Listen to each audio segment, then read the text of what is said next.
Hi guys, welcome back to another video. आज की video में हम कक्षा 11वीं स्टैटिस्टिक्स के कोरिलेशन को समाप्त करने जा रहे हैं। अगर आपको इस चैप्टर के नोट्स चाहिए तो टेंशन रखो, डिस्क्रिप्शन में उनका लिंक है। बट उससे पहले अपनी कुर्सी की बेटी टाइट कर लो, क्योंकि स्टार्टिंग से लेकर एंड तक कोरिलेशन की हर बारीकी को इस वीडियो के अंदर कवर किया जा रहा होगा। चलिए शुरू करते हैं। आपने देखा है, बारिश आते ही पकोड़े खाने की इच्छा कर जाती। तो क्या हम कह सकते हैं कि बारिश और पकोड़े एक दूसरे से रिलेटेड हैं? दोनों में एक अलग ही चार्म है। बारिश जैसे जैसे संभावनाएं उसकी बढ़ती हैं, वैसे वैसे पकोड़े की भी संभावनाएं बढ़ जाती हैं। हम इसको कहते हैं पॉजिटिव कोरिलेशन, यानी इन दो अलग अलग वेरिएबलों का जो रिश्ता है वो एक ही डायरेक्शन के अंदर चल रहा होता है। तो सादा भाषा में कोरिलेशन का मतलब क्या हुआ? दो या दो से ज्यादा वेरिएबल के बीच में कैसा रिश्ता है, यानी ये रिश्ता क्या कहलाता है। ठीक है, तो it refers to a definite connection between two और मोर ग्रुप। जैसे फॉर एग्जांपल, ये x है, ये y है। अगर x हमारा बढ़ रहा है तो y के साथ क्या होगा?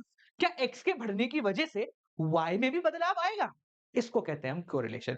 जैसे होता है ना, दो बेस्ट फ्रेंड, अगर ये स्कूल आएगा तो ये भी आएगा, ये नहीं आएगा तो ये भी नहीं आएगा, तो हम कहेंगे ये दोनों पॉजिटिवली कोरिलेटेड है। एक होता है दुश्मन, अगर तेरी पार्टी में वो आया तो मैं नहीं आऊंगा, ये क्या हो गया? नेगेटिव कोरिलेशन, यानी दोनों एक दूसरे के अपोजिट है। तो सादा भाषा में कोरिलेशन दो प्रकार के, एक है पॉजिटिव और एक है आपका नेगेटिव। देखो, कोरिलेशन की बात कर रहे हैं, बढ़ने कम होने की बात नहीं कर रहे। पॉजिटिव कोरिलेशन, दो वेरिएबल आपस में पॉजिटिवली कनेक्ट हैं। पॉजिटिवली कनेक्ट का मतलब कि अगर ये बढ़ रहा है तो हमारा y भी क्या होगा? बढ़ेगा। ये बढ़ रहा है तो ये भी बढ़ेगा, ये कम हो रहा है तो ये भी कम होगा, यानी कि both moves in same direction. कैसे डायरेक्शन में? सेम डायरेक्शन में अगर दोनों मूवमेंट करें तो उसको हम कहते हैं पॉजिटिव कोरिलेशन। नेगेटिव का मतलब both moves in opposite direction. जैसे हम बोले प्राइस और डिमांड, ये दोनों अपोजिट डायरेक्शन में चलते हैं। प्राइस बढ़ेगा तो डिमांड कम होगी, तो हम कहेंगे कि ये नेगेटिवली कोरिलेटेड है। प्राइस और सप्लाई, ये दोनों पॉजिटिवली कोरिलेटेड है। फॉर एग्जांपल, ये देखो, दो वेरिएबल लिए x और y, ये 5, 10, 15, 20। ये मान लेते हैं कितना है, कितना है, कितना है, मान लो 30, 40, नहीं 40 तो उल्टा बोल दिया, 30, 25, 12, 8। ये इस डायरेक्शन में बढ़ रहा है, ये भाई उस डायरेक्शन में बढ़ रहा है, तो ये कैसा हो गया? नेगेटिव कोरिलेशन हो गया। नेगेटिव कोरिलेशन हो गया। समझ में आ गया? क्लियर हो गया? अब जो कोरिलेशन है, इनका बढ़ना और कम होना अगर एक स्पेसिफिक प्रोपोर्शन में है तो उसको बोलेंगे लीनियर कोरिलेशन, और एवं ही है तो बोलेंगे नॉन लीनियर। जैसे अगर तूने एक आइसक्रीम ली तो मैं भी एक लूंगा, तूने दो ली तो मैं भी दो लूंगा, तो ये क्या हो गया? ये लीनियर कोरिलेशन, यानी दोनों के बीच में जो रिश्ता है वो फिक्स है। फॉर एग्जाम्पल, देखो यहां पर x और y, ये दो वेरिएबल, ये मान लो 5, 10, 15, 20। ये है 10, 20, 30, 40। अगर इन दोनों के बीच के रिश्ते की बात करें, देखो ये 1:2 के प्रपोर्शन में है, ये भी 1:2 के प्रपोर्शन में है, ये भी 1:2 के प्रपोर्शन में है, और ये भाई भी 1:2 के प्रपोर्शन में है। तो हम क्या कहेंगे? ये लीनियर कोरिलेशन है, यानी they both change in constant proportion. Same proportion के अंदर ये दोनों बदलते हैं। अगर हम नॉन लीनियर के बारे में बात करें तो इसका मतलब है कि बढ़ तो रहे होंगे या कम भी हो रहे होंगे, पर कोई फिक्स रेशो नहीं। जैसे 5, 10, 15, 20, इसका है मान लो 10, 30, 50 और 150। अब इनके बीच में कोई फिक्स रेशो नहीं है। ये 1:2 है तो ये शायद 1:3 हो गया, ये 1:3.33 हो गया, और ये भाई तो 1:, कितना हो गया, 5, 6, 7, 7.5 हो गया। तो ये जो है कोई फिक्स रिलेशन में नहीं बदल रहे हैं, कभी भी कैसे भी ऊपर नीचे हो रहे हैं, तो ये कहलाता है नॉन लीनियर कोरिलेशन। मतलब कोरिलेटेड तो हैं, आपस में एक दूसरे के साथ तो चल रहे हैं, पर कितने साथ हैं इसका कोई भी आइडिया नहीं है। अब जब आप कोरिलेशन के क्वेश्चन करोगे तो अल्टीमेटली हमारा मकसद है ये पता करना कि जो कोरिलेशन है, कितना ताकतवर है या कितना कमजोर है, यानी दो लोगों के बीच में मोहब्बत कितनी ताकतवर है, बहुत ज्यादा ही मोहब्बत है या एक तरफा प्यार है, इसके बारे में पता करना। तो यहां पर जो मोहब्बत है उसको -1 से 1 के बीच में डिनोट किया जाता है, यानी the value of correlation moves from -1 to 1। Minus मतलब दुश्मनी, प्लस मतलब प्यार, बस इससे ज्यादा नहीं समझना। ठीक है, तो अगर मैं बोलूं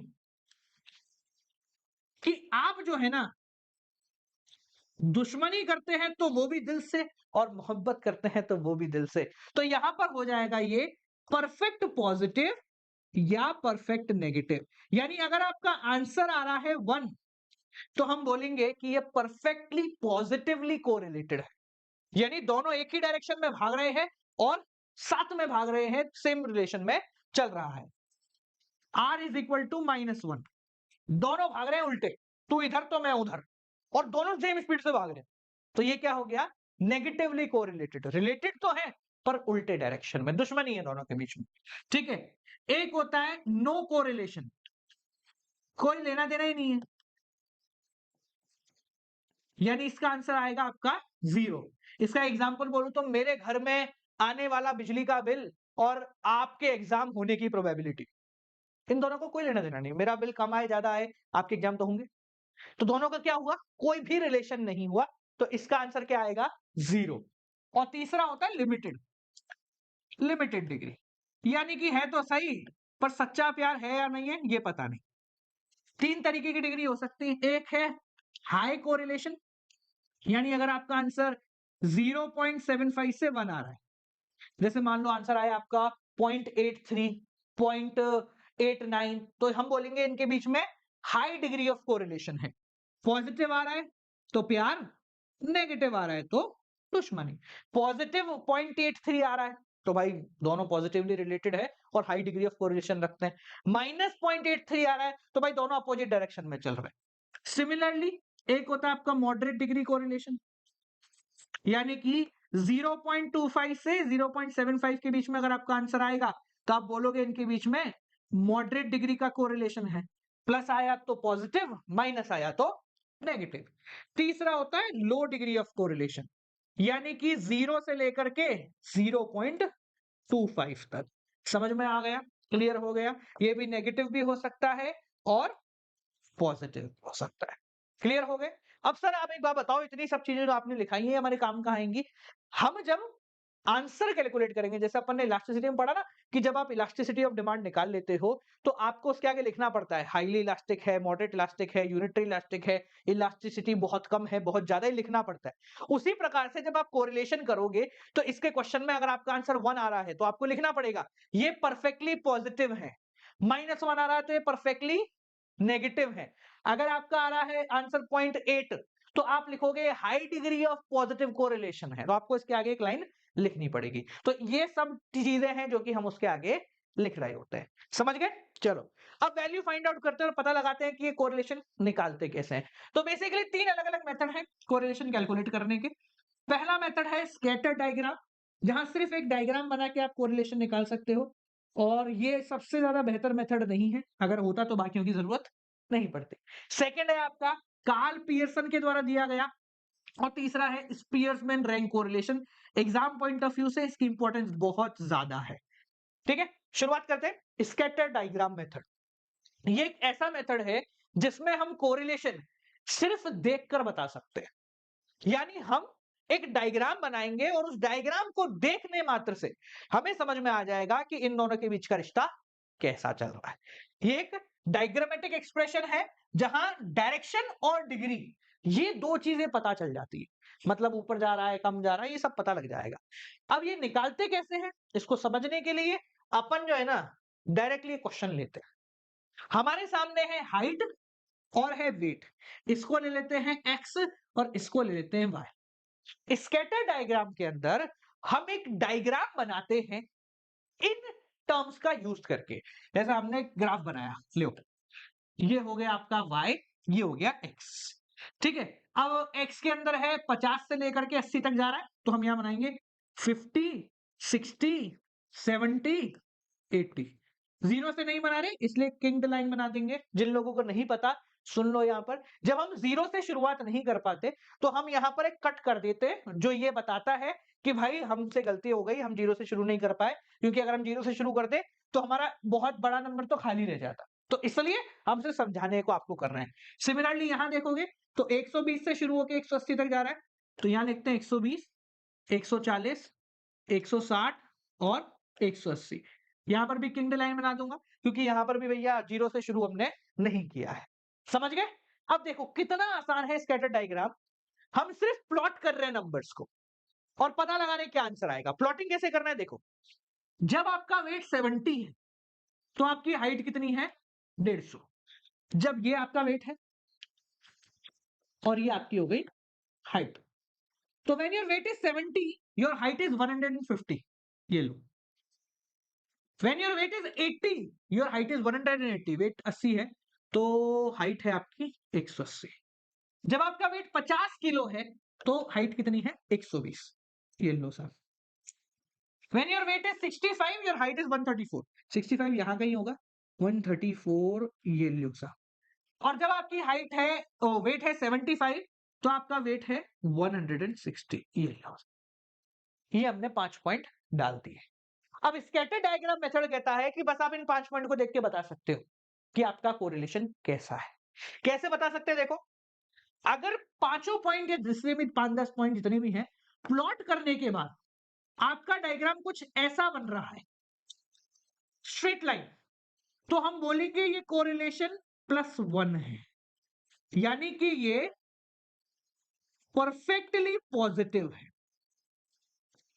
अगर हमारा डायग्राम कुछ ऐसा बने तो हम कहेंगे R इज इक्वल टू -1 है, यानी कि ये परफेक्टली नेगेटिव है।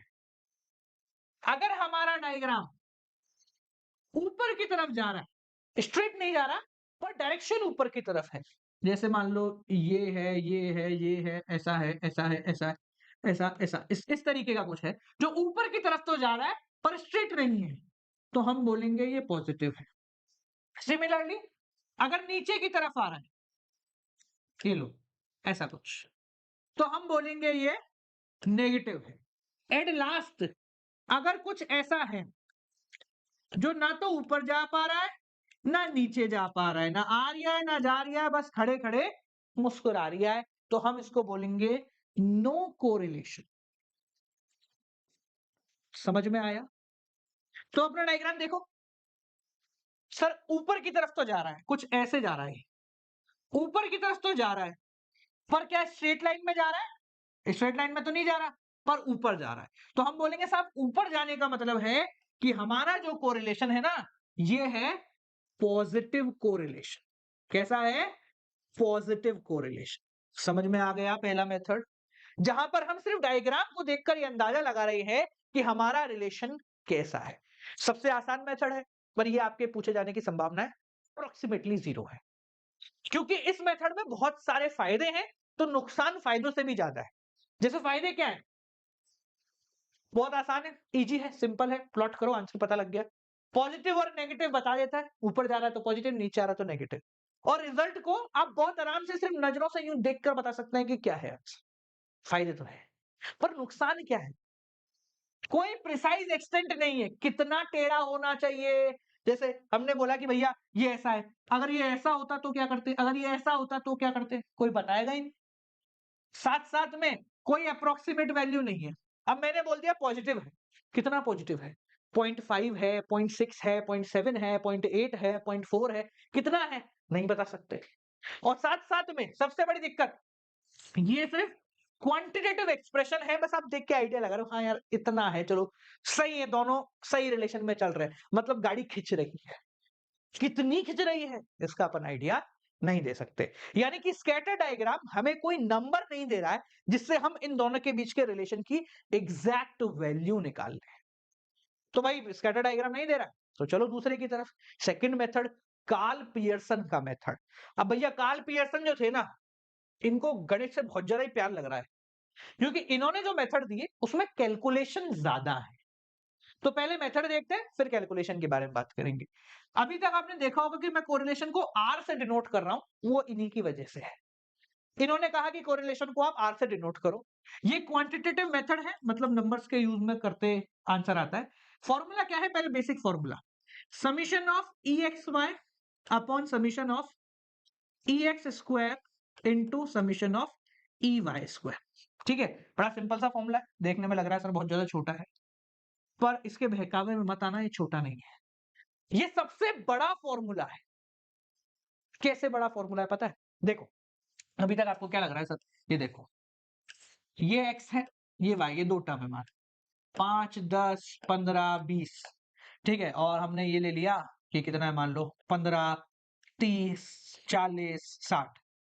आपको क्या लग रहा है sir? X y, x into y कर देते sir, x square, sir x square कर देते, नहीं, इस x का मतलब ये x नहीं है, यहां पर x का मतलब है x माइनस एक्स बार।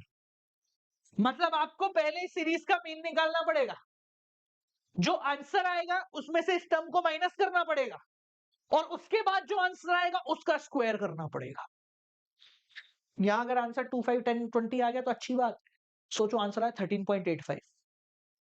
अब पहले इन सबको 13.85 में से माइनस करो, फिर उसको y, अगर इसका भी पॉइंट में आ गया तो हम और मर गए, फिर दोनों का स्क्वायर करो मतलब मृत्यु, फिर उसके अंडर रूट करो, खत्म।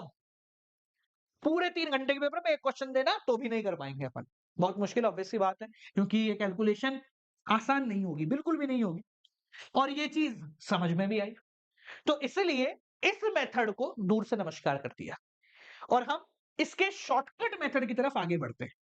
आपसे पेपर में कोई कभी नहीं पूछने वाला कि आप कार्ल पियर्सन के डायरेक्ट मेथड से ही करो, क्योंकि बेसिकली ये मेथड तब इस्तेमाल में आता है जब इससे पुराना चैप्टर आपका था मेजर्स ऑफ डिस्पर्जन, वो आपके कोर्स में था, क्योंकि उसके अंदर स्टैंडर्ड डेविएशन जो है ना, मीन डेविएशन स्टैंडर्ड डेविएशन, वो ऐसा ही कुछ काम करते हैं। तो हमारा आधा काम पहले से ही होकर आता था, बट अब तो ये काम है नहीं, तो हमने कहा कि इसको हटाते हैं, और एक्चुअल मीन तो बहुत गड़बड़ आ सकता है, तो इसलिए एक्चुअल मीन का इस्तेमाल हम नहीं करेंगे, हम इस्तेमाल करेंगे हमारे भाई हमारे दोस्त अज्यूम्ड मीन का। तो अगर आप अज्यूम्ड मीन का इस्तेमाल करते हैं तो फॉर्मूला थोड़ा बढ़ जाएगा, नो डाउट, क्योंकि अज्यूम्ड मीन है, वैल्यू थोड़ी इंक्रीज हो जाएगी, फॉर्मूला की लेंथ बढ़ जाएगी, पर कैलकुलेशन करने के नजरिए से बहुत आसान हो जाएगा। ठीक है, चलिए तो पहले देखते हैं फॉर्मूला, ध्यान से देखना जो मैं कर रहा हूं। x की जगह आप dx लिख देंगे, dx dy minus summation of dx multiply by summation of dy upon n, n मतलब नंबर ऑफ आइटम्स, कितना फॉर्मूला नहीं है, याद हुआ है अभी, देखो, whole divide by summation of dx square minus dx upon n का square multiply by summation of dy square minus dy upon n, यहां dy का स्क्वायर। ये पूरा फॉर्मूला बना। अब आप पहले इसको देख के डरो मत, फॉर्मूला इजी है, बहुत आसान है, मजाक नहीं है। पहली चीज जो आपको यहाँ दिख रही है, दो ही चमक चमक के टर्म दिख रही है, dx और dy। तो भाई dx का मतलब होता है x minus assumed b, dy का मतलब होता है y minus assumed b. Calculation assumed mean में चल रही है, मतलब आसान है। नेक्स्ट दो टर्म आपको दिख रही होंगी, एक है समीशन dx का स्क्वायर, एक है समीशन dx स्क्वायर। इन दोनों को सेम मानने की गलती कभी मत करना, ये दोनों बहुत अलग है। अगर मैं पहले बात करूं इसकी, इसका मतलब है कि आप पहले dx निकालो, यानी कि x माइनस ए करो, उसको जोड़ दो, और जो आंसर आएगा उसका स्क्वायर करना है फाइनल आंसर का। जबकि इसका मतलब है कि आप पहले dx निकालो, फिर स्क्वायर करो, जो भी आ रहा है मतलब सारे इंडिविजुअल टर्म का स्क्वायर करो, और उसके बाद इसको जोड़ो। अभी क्वेश्चन करेंगे, उससे आप बेहतर समझ जाओ, समझ में आ गया। और एक यहां पर लिखा हुआ है dx डॉट dy, तो dx डॉट dy, ये टर्म बहुत जरूरी है बेटा, ये जो अपन ने लिखा ना कोने में, ये बहुत जरूरी है। जब ये लगती है, इसका मतलब पहले यहां तक आना है, उसके बाद वैल्यू निकालनी है। समीशन dx, पहले dx आना है, फिर dx का ऐड करना है। डीवाई निकालना है, फिर डीवाई को ऐड करना है। ये चीज हमेशा याद रखें। खैर ऐसे समझ में ज्यादा नहीं आएगा, अपन क्वेश्चन करते हैं, उससे बेहतर समझ में आ जाएगा। तो हमारे सामने एक बेहतर सा क्वेश्चन है, इसको हमने वो क्वेश्चन बनाया है जो मैक्सिमम कैलकुलेशन दे सकता है। ठीक है, मतलब ऐसा नहीं लिया मैंने जिसमें आंसर आपका फटाक से 1 आ जाए, क्योंकि क्या होता है इस तरीके के सुनने में अच्छे लगते हैं, पर आपको पता होना चाहिए कि मैक्स टू मैक्स कितना प्रॉब्लम वाला क्वेश्चन आ सकता है। अंडर रूट कैसे सॉल्व करना है बेटा, इसको लेकर ऑलरेडी एक वीडियो बना दिया है। ये अंडर रूट कैसे सॉल्व होगा तो जाके देख लेना, ऊपर आई बटन में डाल दिया मैंने। 10 मिनट लगेंगे, अंडर रूट सॉल्व हो जाएगा पूरा, और यूं चुटकियों में कर लोगे तुम सॉल्व। ठीक है ना, चलो। तो अगर इस प्रकार का आपके क्वेश्चन आ जाता है तो कैसे निकालना है, पहले मैं पूरा फॉर्मूला यहाँ लिखता हूँ ताकि हमें मदद मिल जाएगी। मेरे साथ लिखेंगे, चलो। Summation of dx dot dy minus summation of dx multiply by summation of dy upon n whole divided by under root summation of dx square minus dx का square upon n multiply by summation of dy square minus dy whole square upon n। मुश्किल नहीं है, आसान है। चलो let's start. यहां पर शुरुआत करते हैं x minus O assumed mean से। चलो क्या क्या निकालना है यहां लिख दो।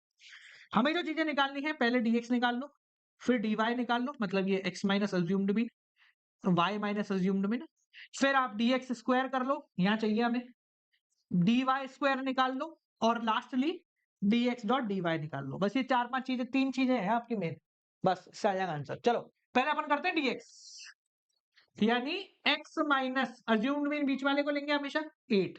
अच्छा यहाँ पे कला है, बीच वाला नहीं है, यहाँ 15-20 तक आ रहे हैं नंबर, तो जीरो तो नहीं होने वाला। -4 -2 0 7 12। ठीक है जी, समझ में आ गया, आगे बढ़े। चलो इधर आते हैं dy पे। dy y minus assumed mean 20 ले लेते हैं 20, तो -10 -5 0 5 और 10। ओके चलिए, क्या निकाला, ये हो गया, ये हो गया dx स्क्वायर, लो भाई dx स्क्वायर, ये लो 16 4 0 7 7 जा 49 और 12 का स्क्वायर 144। समझ में आ गया। अब देखो इधर आते हैं dy स्क्वायर। अब dy स्क्वायर का मतलब वही है, dx जो भी आया है उसका स्क्वायर करेंगे। ये रहा dy जो भी आया उसका स्क्वायर 100 25 0 25 100, और आखिरी टर्म dx डॉट dy, ये dx डॉट dy। ठीक है जी, ले आओ भैया हटो, बहुत आसान है, करते चलो आंसर आ जाएगा। ये रहा dx, ये रहा dy, 40 10 0 7 पंजे 35 और ये हो गया 120। यहां तक कोई दिक्कत, कोई परेशानी नहीं चाहिए। चलो अब मैं इसकी वैल्यू ऊपर लिख लेता हूं ताकि हमें कैलकुलेशन में मुश्किल ना हो। ठीक है ना, सबकी वैल्यू ऊपर लिख लेते हैं, ये लो। तुम नीचे लिखना वैल्यू, देखो dx की वैल्यू कितनी आ रही है -6, और ये हो गया 13, इसकी वैल्यू आ रही है 0, ये हो गया तुम्हारा कितना हो गया भैया, ये हो गया 20 प्लस 49, तो ये हो गया तुम्हारा 69 प्लस 144। 9 से 13 का 3, हासिल का 1, 10 और 11 और 213। 213 आ रहा है क्या भैया, 213 आ रहा है, आ रहा होगा, आ रहा ही होगा। ठीक है, आ रहा है क्या भैया, ठीक है 213 आ रहा है, ओके। ये कितना आ रहा है 100 200, और ये हो गया 250, ये तो आसान था। और ये कितना हो गया 40 50 50 और 120 हो गया 170 170 205। ठीक है, सबकी वैल्यू आ गई, बस पुट करते हैं आंसर निकालते हैं। चलो r is equal to, now पहले क्या चाहिए dx डॉट dy, इसके बाहर है समीशन, तो dx डॉट dy समीशन मतलब ऐड 205 माइनस बड़ा बड़ा लिखने कोई दिक्कत नहीं, dx का एडिशन, dx का एडिशन 13, dy का addition 0 upon number of item है 5, ऐसे 1 2 3 4 5 ऐसे। नेक्स्ट अंडर रूट में कैलकुलेशन अच्छी जाने वाली भैया इसकी, dx स्क्वायर का एडिशन ये रहा 213 minus summation of dx 13 square upon 5 multiply by, हाँ भैया dy स्क्वायर कितना है 250, 250 माइनस 0 का स्क्वायर अपॉन 5। चलो 205, ये पूरा जीरो से गुणा होके जीरो हो गया, divided by whole root 213 minus 13 का स्क्वायर होता है 169 डिवाइडेड बाय 5 मल्टीप्लाई बाय, ये पूरा जीरो हो गया 250 ये सॉल्व करना है आपको, डरने का नहीं है, चलो करें। डरने का नहीं, डरोगे तो मामला गड़बड़ हो जाएगा। काटो 169/5, तो ये हो गया 205 डिवाइडेड बाय 213 माइनस 169/5, तो 169 डिवाइड बाय 5, 5 तिया 15 का 5, हासिल का 1, हासिल का 1 19, 19 5 तिया 15, 3 3 3 3 3 15 50 4 4 मतलब 0.80 33.8 33.8 इंटू 250। यहाँ तक कोई दिक्कत? देखो मैं ना यहाँ पे भी कैलकुलेटर ले सकता हूँ, कोई दिक्कत नहीं है, पर मैं इसलिए नहीं ले रहा हूँ ताकि तुम ना बोलो कि सर आपने कैलकुलेटर ले लिया। तुम्हारे को जैसा फील होगा वैसे ही करेंगे ना यार, क्वेश्चन बेहतर रहेगा ना। नेक्स्ट पेज पे करें, थोड़ा इजी रहेगा दिखने में। माइनस कर ले पहले इसको, नेक्स्ट पेज पे करते चलो। मेरे पास नहीं है कैलकुलेशन, पहले बता दूं भाई मैं, ठीक है ना। फाइनल मतलब है पर उस कॉपी में बंद है, तो मुझे एक बार देखनी पड़ेगी, देखो। तो पहले अपन कर लेते हैं फिर देखेंगे। 213 माइनस 33.8 इंटू 250, ठीक है। पहले इसको कर लेते फिर फाइनल करेंगे अपन। 205 अपॉन, हाँ भाई, 213 माइनस 33 कितना हो गया? 0। ये कितना हो गया भाई? ये कितना हो गया? ये कितना हो गया? ये कितना हो गया? ये कितना हो गया? 11, 11 में से 7 और 1 8, 280, तो 2 हो गया 279.2, 279 क्यों, 179.2, 279 कहां से आ गए थे? 179.2, 179.20 या 2 ले लो, ठीक है, इंटू रूट 250। अब जिन लोगों ने ना मेरी कल वाली वीडियो देखी है उनको पता है कि मैंने 179.2 का स्क्वायर रूट निकाला था। जिन्होंने भी देखी है उन सबको याद है कि सर आपने निकाला था, और मैंने कल भी कहा था कि आपकी किताब में दिए गए क्वेश्चन के कैलकुलेशन से ही निकाला है मैंने, ताकि आपको आसान हो जाए, ठीक है। तो भाई अब क्योंकि कल निकाल दिया था, थोड़ा सा इजी करते हैं। जिन्होंने चलो नहीं देखा उनके लिए मैं निकाल भी देता हूँ, कोई दिक्कत नहीं है। अगर आपको इसका निकालना है, कैसे निकालोगे? 0.2 है ना, तो पहले इसका नियरेस्ट स्क्वायर देखो, जो कि 13 दिख रहा है, प्लस 10.2 दिख रहा है, बस इतना ही करूंगा मैं, ज्यादा नहीं करूंगा। तो 13 प्लस 10.2 डिवाइड बाय 26, ये आपको करना है, आपका आंसर आ जाएगा। जो हमने कल निकाला था उसकी मदद अपन ले रहे हैं, ठीक है ना, क्योंकि कल निकाल ही लिया ना यार। 13.39 आ रहा है, ठीक है, 13.388 आ रहा था शायद, 13.39 मल्टीप्लाई में 250 का स्क्वायर रूट आप वैसे निकालेंगे, कैसे निकालोगे? ये वही 250 इसका नियरेस्ट देख के 225 हो गया तो 15.8 आएगा, 81, ठीक है जी। समझ में आ गया? अब यहाँ की जो मल्टीप्लिकेशन है इसमें मैं कैलकुलेटर का इस्तेमाल कर लूंगा, ठीक है जी। तो बेसिक अपन ने सब समझा दिया, कैसे होता है क्या होता है, पूरी चीज अपने को क्लियर हो गई, ठीक है। 13.39 मल्टीप्लाई बाय 15.81, ये आ गया 211। तो R इज इक्वल टू 205 अपॉन 211.69, ठीक है। अब इन दोनों को अगर अपन डिवाइड करते हैं, 69 दैट इज इक्वल टू 0.96, ये आ गए 0.96। अब क्योंकि ये 1 के नजदीक है तो हम कहेंगे भाई ये पहली बात तो पॉजिटिव है और हाईली कोरिलेटेड है, बहुत ज्यादा नजदीक है, अप्रोक्सीमेटली 1 के पास जा रहा है। देखो एक चीज याद रखो, कोरिलेशन में जब तक आप ये नहीं निकालोगे ना, अंडर रूट निकालना नहीं सीखोगे, काम नहीं होगा। तो बेटर है, अगर आपने वो वीडियो नहीं देखा तो ऊपर आई बटन में जाकर वो वीडियो को देख लो, फिर यहाँ पर आ जाना, कोई दिक्कत नहीं। पर पहले वो जरूरी है तो देख लो, ठीक है ना। चलो आगे बढ़े। तो ये तो हो गया आपका शॉर्टकट मेथड। अब क्या है, कहीं ना कहीं हमें भी दिख रहा है कि यार इस मेथड में भी ना कैलकुलेशन तो है, उतनी नहीं है कि बस 3-4 बार स्क्वायर करना हो। एट द एंड एक बार 2 बार ही अपने को करना पड़ता है कैलकुलेशन, बट स्टिल मुश्किल तो है। तो इसको आसान बनाने के लिए जैसे हमने मीन में किया था वैसे ही यहां पर भी फॉर्मूला लगा देते हैं, यानी कि शॉर्टकट नहीं, स्टेप डेविएशन वाला मेथड। अब वो मेथड तभी इस्तेमाल में आएगा जब, जैसे यहां पर देखो यार, 2-2 की डिफरेंस है और फिर यहाँ 7 का डिफरेंस आ गया, 8 का डिफरेंस आ गया, 5 का आ गया, तो वहां पर काम नहीं करेगा। अगर आपका डेटा कुछ ऐसा है, सब में 5 का डिफरेंस है, इधर भी सब में 5 का ही है, मतलब एक सीरीज में सेम डिफरेंस चलना चाहिए, तो हम उसको यूज कर लेंगे। क्या मेथड है? वही वाला मेथड जो वहां था, सेम टू सेम मेथड है, बस वही डैश लग जाएगा जैसे मीन में था। अभी तक अपन ने जो मेथड देखा वो क्या था? dx dy minus summation of, मेरे को बड़ा जोर आता है लिखने में, पर कोई बात नहीं, मैं नहीं लिखूंगा तो तुम भी जोर खाओगे, तो मैं लिख देता हूँ, बाद में खाएंगे अपन दोनों जोर मिलकर, ठीक है, अभी नहीं खाएंगे। dx square minus summation of dx upon n whole square into summation of dy square minus summation of d y square upon n. ये अपन ने अब तक फॉर्मूला देखा है, ठीक है ना। अब इस फॉर्मूले को आसान बनाने के लिए कुछ नहीं करना है,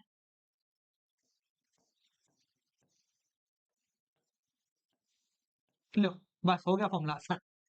हर जगह डैश लगा दिया। डैश का मतलब डी एक्स डैश है ये, थोड़ा आगे लगा दिया मैंने डैश, पीछे लगा दे चलो, वरना तुम फिर कंफ्यूज जाओगे। लो ए हट जा भाई, ए हट जा भाई, ए हट जा भाई, हट जा, और तू भी हट जा। हाँ, थोड़ा आगे लगा देते डैश, लो D x dash D Y dash, D x dash D Y dash, लो ई ई ई ई। मतलब कुछ नहीं है, आप जो कैलकुलेशन डीएक्स के साथ कर रहे थे उसको छोटा करने के लिए आप डैश के साथ कर लो। मतलब इसको डिवाइड कर दो आप आई से, आई बोल लो या सी बोल लो या एच बोल लो, सादा भाषा में क्लास इंटरवल। अब क्योंकि यहाँ क्लास इंटरवल नहीं होते हैं तो हम क्या करेंगे, हम इसको बोलेंगे कॉमन डिफरेंस। क्या बोलेंगे? Common difference. समझ गए? सेम फॉर्मूला अप्लाई कर रहे हैं, बट हमने क्या करा है, क्योंकि ये कैलकुलेशन बड़ी हो रही थी तो हम इसको एक कॉमन डिफरेंस के स्लैश से हटा देते हैं। अब आपने देखा होगा मीन में अगर हम ऐसा करते हैं तो इंटू सी भी करना पड़ता है, पर यहां पर इंटू सी वगैरह कुछ नहीं करना पड़ेगा, क्योंकि ऊपर भी कर दिया नीचे भी कर दिया तो वो कट हो गया। करके देखें, अप्लाई करते हैं। ठीक है, पहले मैं लिख देता हूं। अब देखो, आप अप्लाई करने से इतना आसान हो जाएगी कैलकुलेशन कि आप बोलोगे सर ये तो चुटकी बनाते ही हो गया, पर वो कब? जब आपका इस तरीके का हो तब। ठीक है ना। देखो, summation of dx dash upon dy dash into summation of dx dash into summation of dy dash. हाय राम, इतनी बार मैंने अपनी खुद की 11वीं में लिख लिया होता तो भी कोई फर्क नहीं पड़ता, मैं यहीं पे ही होता। ठीक है, हाँ भाई, सॉरी उल्टा लिख दिया मैंने, ज्यादा चौड़ में नहीं आने का है। आ जाओ, summation of dx dash square minus summation of dx dash upon n ये square into summation of dy dash square minus summation of dy dash square upon n। ठीक है जी, वही पांचों चीजें जो अभी अपन ने करी थी। शुरुआत करते हैं dx, x माइनस a 15। ठीक है, देखो कितना आसान हो जाएगा। -10 -5 0 5 10, dy निकाल लेते हैं। dy हो गया आपका y माइनस a कितना लेंगे? 30 लेते हैं। ठीक है, ये लो, अब क्यों उल्टा लिखा हुआ है तो ये हो गया 10, ये हो गया 5, ये हो गया 0, ये हो गया 5 10 माइनस के। इसका आंसर 1 है, 110% 1 है। ठीक है, और ये होगा -1, वो ऊपर चल रहा है नीचे चल रहा है, देख लेना, मतलब अप्रोक्सीमेटली 1 हो सकता है। ठीक है, चलो अभी इतना ब्लंटली नहीं बोलने का। अब यहाँ पर सबको डैश से चल रहा है तो अपन पहले dx डैश निकाल लेते हैं। -2 -1 0 1 एंड 2, हमने यहाँ 5 को कॉमन फैक्टर लिया। सिमिलरली यहाँ पर dy डैश 2 1 0 -1 -2, dx डैश निकालते हैं, dy डैश निकालते हैं, फिर dx डैश का स्क्वायर निकालते हैं। dx डैश का स्क्वायर 4 1 0 1 4, dy डैश का स्क्वायर dy डैश स्क्वायर 4 1 0 1 और 4, वही सेम रहा है ना। हाँ, मेरे को 1 ही लग रहा है। चलो लास्ट है dx dash dot dy dash, कितना है भैया? ये रहा जी। ओए ओए, अरे नहीं, मैंने जीरो का तो होगा, मैं भी बावला हो गया। चलो, हाँ भाई, -4 -1 0 -1 -4, वो सब वैसे ही आ गया। चलो अच्छी बात है। ठीक है, अब वैल्यू देख लें क्या क्या आ रहा है आंसर में। ऊपर मिटा के ऊपर ही लिख देते हैं। इन 4 की हमें जरूरत है, 5 की। देखें, चलो भैया फोन बाद में करना, अभी I am busy right now. 0 0 10 10 और ये हो गया -10। अब ये -10 हमें ऑटोमेटिकली दिखा रहा है कि हमारा कोरिलेशन नेगेटिव में आएगा ही आएगा। चलो फॉर्मूला पुट करते हैं। सबसे पहले चाहिए summation of d x dash dot d Y dash. इसका समीशन ये आ गया -10, ब्रैकेट में डाल देते हैं, माइनस डी एक्स डैश, सब जीरो ये भैया है तो 0 इंटू 0 अपॉन 5 डिवाइडेड बाय 5, ये 1 2 3 4 5 नंबर्स। ठीक है ना। डी एक्स डैश स्क्वायर ये रहा 10 minus 0 square upon 5 multiply by 10 minus 0 square upon 5। I am great. चलो, -10 अपॉन ये पूरा जीरो, ये जीरो, ये जीरो, तो √10 इंटू √10 हो गया ये, तो √रूट अंदर चले गए, तो -10 अपॉन रूट में 10 इंटू 10, इधर ले लेते हैं, -10 अपॉन रूट से बाहर आ गया एक 10, ये 10 से 10 गया, r इज इक्वल टू -1। आप बोलेंगे नेगेटिवली कोरिलेटेड है, और कितने नेगेटिव, परफेक्टली नेगेटिव कोरिलेशन इनके बीच में है। समझ गए? तो जब भी हमारे पास ये फॉर्मूला अप्लाई करने का मौका मिलता है, फटक से कर देने का, कैलकुलेशन इतनी आसान आप लोगों की हो जाएगी। क्लियर? तो भैया दो हो गए आपके, स्कैटर डायग्राम हो गया, कैलकुलेशन हो गया। तीसरे के बारे में बात करते हैं, जो कि है हमारा स्पीयरमैन।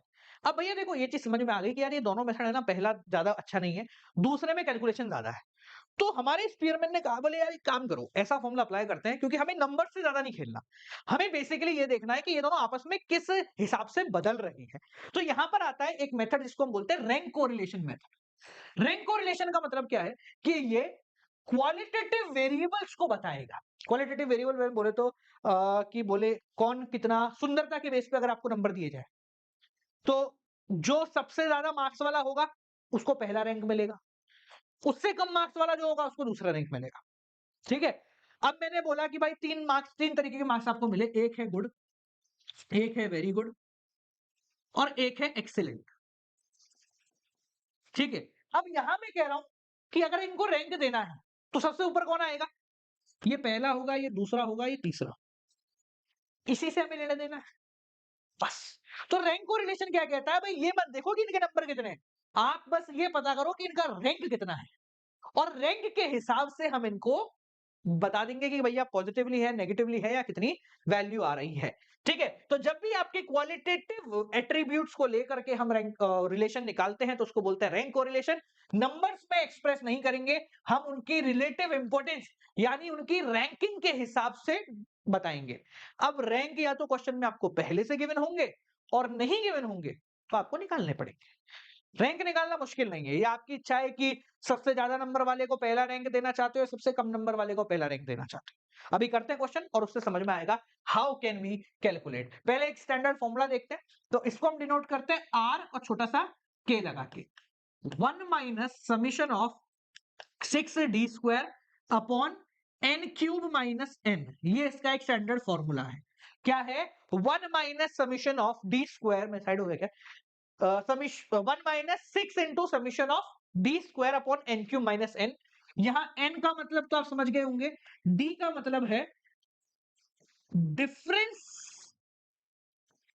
Between ranks.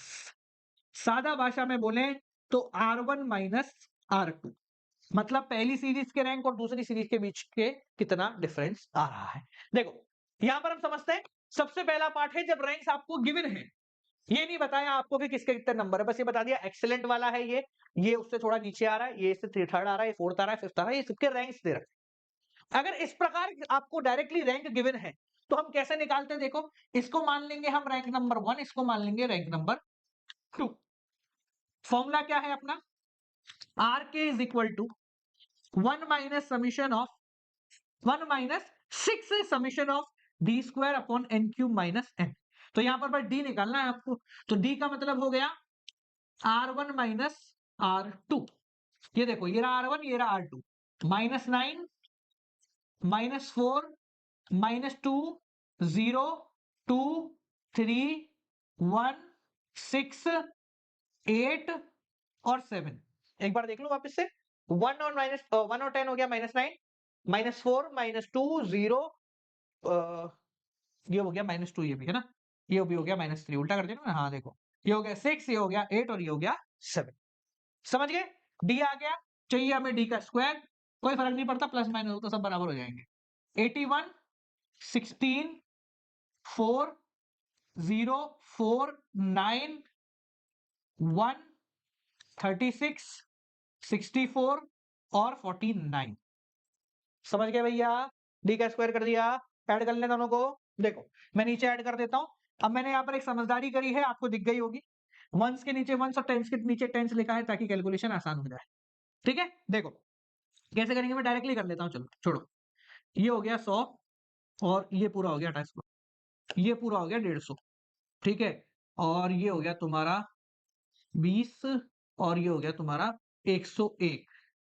ठीक है? और ये 2, ये 101 और ये हो गया 13, तो 114, 150 प्लस 114 ये आपका आ जाएगा।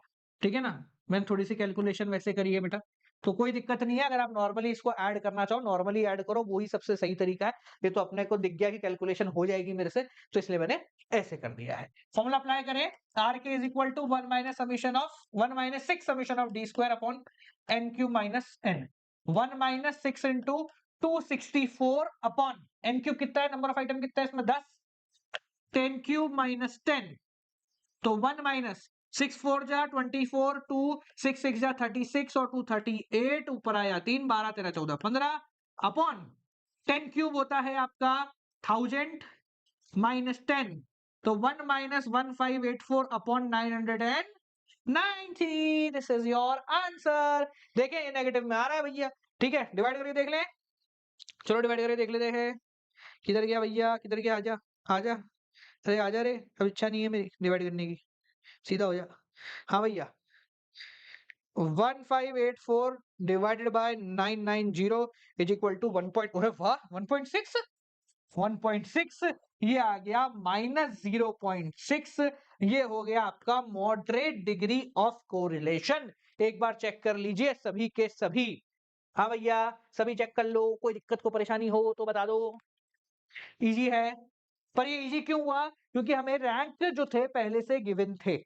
मान लो रैंक गिवन नहीं हो तो क्या करना है? कुछ नहीं करना है। अगर रैंक गिवन नहीं है तो रैंक बढ़ा लेने का। कैसे बढ़ाएंगे? देखिए, when ranks are not given, हमको यहाँ रैंक्स नहीं पता है, बस हमें ये पता है कि क्या कहते हैं ये x है और ये y है। तो जब आपको रैंक्स नहीं पता तो आप अपनी इच्छा से इनको रैंक दे सकते हैं।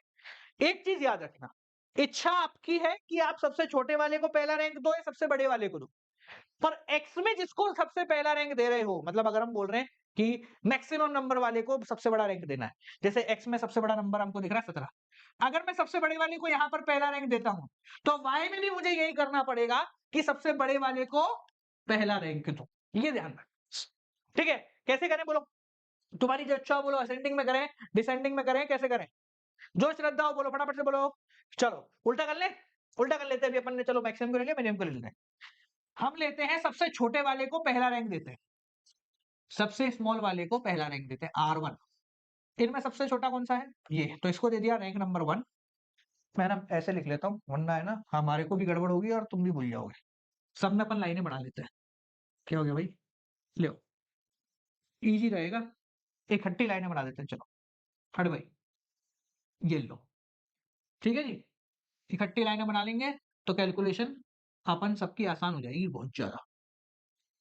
मत हो है ना, कुछ मत होना। चलो लो भाई, टेढ़ी लाइन बन गई है, सीधी लाइन बना देंगे। हट गया भैया, देखो सीधी तो नहीं बन रही, इतना मुझे भरोसा है, बट हाँ एक लिमिट तक की टेढ़ी हो तो चल जाएगा। ले भाई, अब क्या है, हमको थोड़ा आसानी हो जाएगी कैलकुलेशन करने में, है ना? देखो सबसे पहले अपन लेंगे R1 फ्रॉम X। सबसे छोटे वाले को पहला रैंक देते हैं, ये 8 है सबसे छोटा, पहला रैंक किसको दिया? उसके बाद 9 दिख रहा है, दूसरा रैंक किसको दिया? 10 ये रहा तीसरा रैंक, चौथा रैंक ये रहा, पांचवा ये रहा, छठा ये रहा, और 13 के बाद 14 गिवन है अपने को, सातवां ये रहा, 15वां ये क्या, आठवां ये रहा, ये 9वां, ये 10वां। दे दिया रैंक। नंबर अब मेरा ये किसी काम का नहीं, हटा, इधर देते हैं R2। इसमें भी सबसे छोटे वाले को पहला रैंक, ये रहा पहला रैंक। अच्छा इसमें नंबर ही है दो, इसको 3, 3 के बाद 4 है, चौथा रैंक ये रहा, 5 है, पांचवा रैंक ये रहा, छठा ये रहा, 7 नंबर नहीं दिख रहा, 8 नंबर तो सातवां रैंक ये रहा, और आठवां रैंक ये रहा, 9वां रैंक ये रहा, 10वां रैंक ये रहा। समझ गए? इजी है, हटा दो। सेम वही क्वेश्चन बन गया जो पुराना बन रहा है, बस अपन ने क्या किया है, इनको रैंक अलॉट कर दिए। अब वही सेम है, मैं वापस बार नहीं कर रहा हूँ, ठीक है ना? वही सेम करना है आपको, वही डी निकालना है, फिर डी स्क्वायर निकालना है, जैसे अपन ने ये किया ना। मतलब ये मान लो वो क्वेश्चन में ये दो चीजें गिवन नहीं थी, तो हमने ये दोनों चीजें जो है ना वो यहां से बना ली है, ठीक है? सेम कैलकुलेशन आगे होगी तो अपन उसको बार बार रिपीट नहीं करेंगे। मैं फॉर्मूला लिख रहा हूं वापस, 1 minus 6 summation of d square upon n cube minus n. ठीक है, लास्ट चीज, क्या ऐसा जरूरी है कि मान लो 10 में से 9 नंबर वाले को पहली रैंक दी गई, मानना तो क्या जरूरी है कि एक ही बच्चे के 9 नंबर आए? पॉसिबल है ना कि एक से ज्यादा बच्चे के भी 9 नंबर आ जाए। तो ये कंडीशन बन सकती है जब आपके रैंक रिपीट हो रहे हैं। आपके रैंक क्या है? रिपीट हो रहे हैं। जैसे अगर आप इसमें देखोगे तो 9 नंबर इसके भी है, 9 नंबर इसके भी है। तो दो बच्चों के सेम रैंक है। यहां देखोगे तो 11 नंबर इसके भी है, 11 नंबर इसके भी है। यहां पर रैंक क्या हो रहा है? रिपीट। तो स्पीयरमैन ने इसका भी तरीका बता दिया है। इन्होंने कहा देखो जनाब, अगर रैंक आपके रिपीट हो रहे हैं तो हम क्या करेंगे, किसी को भी एक रैंक नहीं देंगे, हम एवरेज निकाल देंगे। जैसे मान लो दो रैंक्स हैं जो वैल्यू रख रहे हैं, जैसे मान लो ऐसे 3-4 नंबर अपन रखते हैं, छोटा सा लेते हैं, 15, 17, 17, 18 ये अपने पास है। अगर मुझे रैंकिंग करनी हो तो मैं कैसे करूंगा? देखो, इसको दे दिया पहला नंबर। अब ये दोनों सेम है, तो ऐसा नहीं करूंगा कि मैं इसको दूसरा और दूसरा दूंगा। स्पीयरमैन ने बोला कि आप एक काम करो, इन दोनों का एवरेज निकालो, यानी कि दूसरा रैंक और तीसरा रैंक, इन दोनों का एवरेज निकालो और ये जो 2.5 नंबर का रैंक है ये दोनों को अलॉट करो। समझ गए? और इसके अगले नंबर को कौन सा रैंक दोगे? चौथा। बात समझ में आई? तो हमें क्या करना है, जो दो रैंक आपस में मिल रही हैं उन दोनों का एवरेज निकालना है। सिमिलरली अगर ऐसा 3 के साथ हो तो क्या करोगे? 15, 17, 18, 17, 17 ऐसा है। अब क्या करोगे, कैसे दोगे रैंक?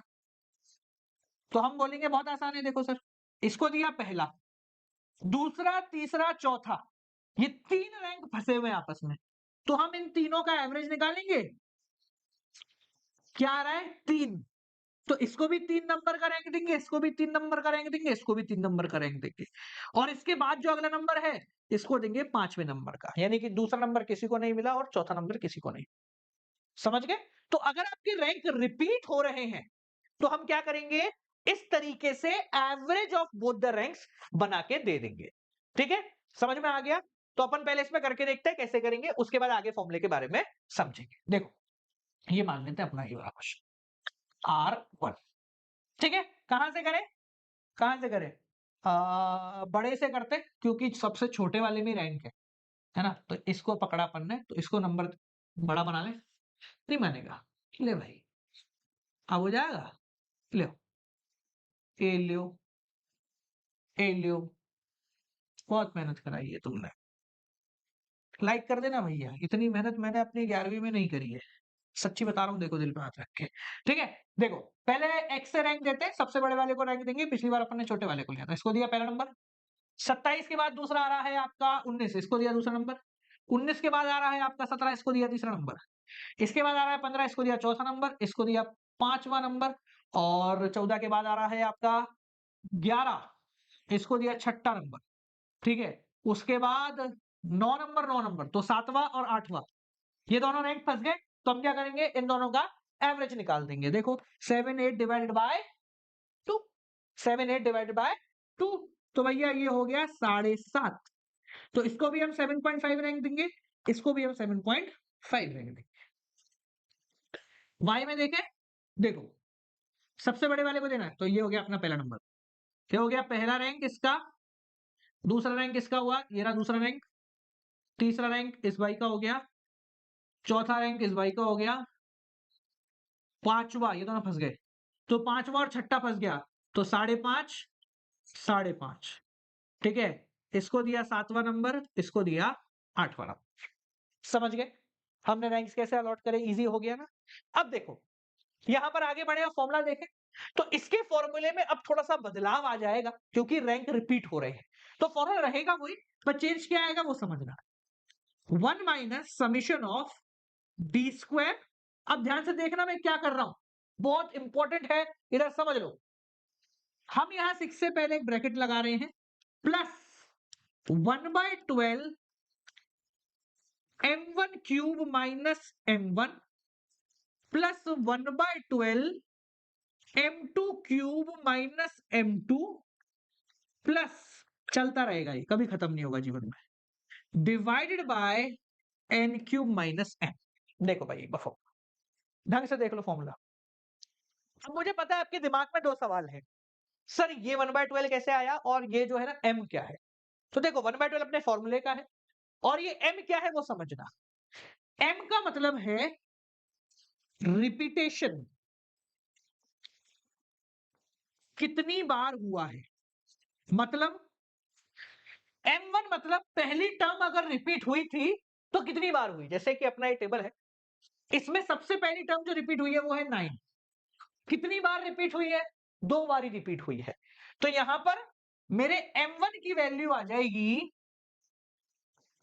2। समझ गए? 9 रिपीट हुआ है 2 बारी, तो m1 की वैल्यू कितनी आ गई? 2। m2 मतलब और कोई टर्म है क्या 9 के अलावा जो रिपीट हुई है इसमें? आप बोलोगे सर है। 11 रिपीट हुआ है 2 बारी, तो यहां पर हम बोलेंगे साहब 11 रिपीट हुआ है, कितनी बार हुआ है? 2 बार। तो m2 की भी वैल्यू कितनी आ गई? 2। 11 रिपीट हुआ है 2 बार। ठीक है? क्या और कोई टर्म रिपीट हुई इसमें? आप बोलोगे सर कोई भी रिपीट नहीं हुई, तो इसमें m3 वगैरह कुछ भी नहीं है, बस ये 2 ही चीज लिखी। अगर कोई चीज 3 बार रिपीट होती है तो यहां m की वैल्यू कितनी आ जाएगी? 3। यहां m का मतलब ये नहीं है कि कौन से नंबर का रैंक रिपीट हुआ, यहां है कितनी बार रिपीटेशन आया है एक ही टर्म में। समझ में आ गया? क्लियर है? यहां पर हमारे क्वेश्चन के अंदर 9 और 11, एक बार 9 और ये 2 टर्म रिपीट हुई हैं, तो इससे m1 निकलेगा, इससे m2 निकलेगा। 9 कितनी बार रिपीट हुआ है? 2 बार, तो m1 2, ये 2 बार, तो m2 भी हो गया। समझ गए? बाकी फॉर्मूला सेम टू सेम है, कोई बदलाव नहीं है। ठीक है जी, चलो आगे बढ़े, क्वेश्चन में आंसर निकालते हैं। डी की वैल्यू निकालते हैं। डी देखो 5 minus 2 3, 7.5 minus 4 3.5, minus 6 minus 4.5 minus 1, ये हो गया 4.5। हे भैया 3 और ये हो गया 2.5 माइनस का। यहां तक कोई दिक्कत कोई परेशानी हो तो बताओ, कोई भी प्रॉब्लम? इजी है? ठीक है, चलो आगे बढ़े। डी का स्क्वायर, डी का स्क्वायर 3 का स्क्वायर 9, इसका हो गया 12.25, ये हो गया 36। 45 कर रहा हूं, देखो ऐसे करेंगे 45 इंटू 45 कर लो, 5 पंजे 25, 2 5 2 20 और 2 22, बचपन में अपन करते थे ना, 20 2 16 और 2 18, स्लो के बाद पॉइंट कितना आ गया? 20.25, 1 वापस 20.25, ये कितना हो गया आपका 9, और 25 का स्क्वायर करें, 25 इंटू 25, 25 पंजे 125, 12 50 और 2 पैसे 6.25, 6.25। क्लियर हो गया? डी स्क्वायर निकल गया सबका। आगे बढ़ जाए, चलो वैल्यू निकालें डी स्क्वायर की, फॉर्मूले पुट ऑन करते हैं, आंसर निकालते हैं, काम हो गया खत्म। देखो भाई, अरे भाई गलती हो गई मेरे से, गलती हो गई की, चलो ऐड करें। देखो भाई 0.25 0.25 0.25 0.25, ये तो हो गया 1, 9 और एक हो गया 10। ठीक है, 10 के बाद ऊपर चलते हैं, ये हो गया 48, 48 और ये हो गया 58, 58 और 20 हो गया 58 और 20 हो गया 78, 78 और 20 हो गया 88, 98, 98 और 6 हो गया 104, 104 और 10 हो गया 104, 114। मेरे को एक बार चेक करने दो, वैसे 114 आना चाहिए। लेट मी चेक, कहाँ गया भैया 114 दिखाना भाई, आ रहा है क्या हमारा कैलकुलेशन? 114 114 114, क्या बात है, जोरदार तालियां बज जानी चाहिए, बेहतरीन कैलकुलेशन। हाँ जी, तो वैल्यू पुट करें, पहले फॉर्मूला लिख देते हैं। 1 minus 6 into summation of d square plus 1/12 m1 cube minus m1 plus, चलते रहना इसको आगे, divided by n cube minus n। हाँ देखो जरा 1 minus 6 into dx square, summation of dx square, और डी स्क्वायर कितना आ रहा है 114, प्लस ध्यान से देखो जरा 1/12 m कितना है अपना m1 2 क्यूब माइनस 2, प्लस 1/12 एक और बार 2 क्यूब माइनस 2, क्योंकि एक बार ये रिपीट हुआ एक बार ये रिपीट हुआ। ठीक है जी, whole divided by number of item कितने अपने पास 8, 8 ही गए थे ना रैंक। हाँ 8 क्यूब माइनस 8, बहुत आसान है, हो गया तो इजीली 114। देखो यहां पर 1/12 2 क्यूब होता है 8, 8 माइनस 2 हो गया 6, प्लस 1/12 ये भी 6 अपॉन 8 क्यूब माइनस 8। यहां तक किसी को कोई प्रॉब्लम है, कोई परेशानी है तो बताओ फटाफट से। इजी है, ठीक है। चलो नीचे लिख दूं वापस, 1 माइनस 6 इंटू 114 प्लस, देखो यहाँ पर मैं क्या कर रहा हूँ, तो इधर क्या भाई, इधर आ। ये, अरे भाई नाराज हो गया क्या, ये इससे कट गया 1/2 और ये भी इससे कट गया 1/2, कितना हो गया 1/2 plus 1/2 whole divided by 8 cube minus 8, ठीक है। देखो 114, ये आधा और आधा जुड़ के कितना हो जाएगा, आधा प्लस आधा 1, ठीक है। तो 114 प्लस 1, 8 का क्यूब हो गया 512 माइनस 8, 6 इंटू 115 डिवाइडेड बाय 504, लो भाई 6 पंजे 30, 3 6 तिया 9 और 6 और 3 9 और ये हो गया 690 अपॉन 504, डिवाइड कर लो आंसर आ जाएगा आपका। करें 504, 690 पॉइंट मैंने वो क्या कहते हैं वैसे निकालना पड़ेगा, अपन डायरेक्टली कर लेते, छोड़ो। कितना आ रहा है 1.36 है ना, हाँ 1.36, तो आंसर आ गया आपका -0.64, ये हो गया आपका answer. High degree of correlation, oh moderate degree of correlation is the correct answer. समझ गए, आसान है, इजी है, सिंपल है, बहुत इजी था, ठीक है जी। तो ये आपका हो गया जब रैंक्स रिपीट हो रहे होते हैं। इजी है, कोई मुश्किल नहीं है, बस एम की वैल्यू आपको क्या करनी है, जितनी बार रिपीटेशन हो रहा है वो आपको लिखना है। तो मान को आई होप सो आपको समझ में आया हो, चैप्टर के नोट्स चाहिए मिल जाएंगे और शाम को आपके लिए सरप्राइज आ रहा है, इंतजार करिए। मिलते हैं अगली वीडियो के साथ, till then keep on watching.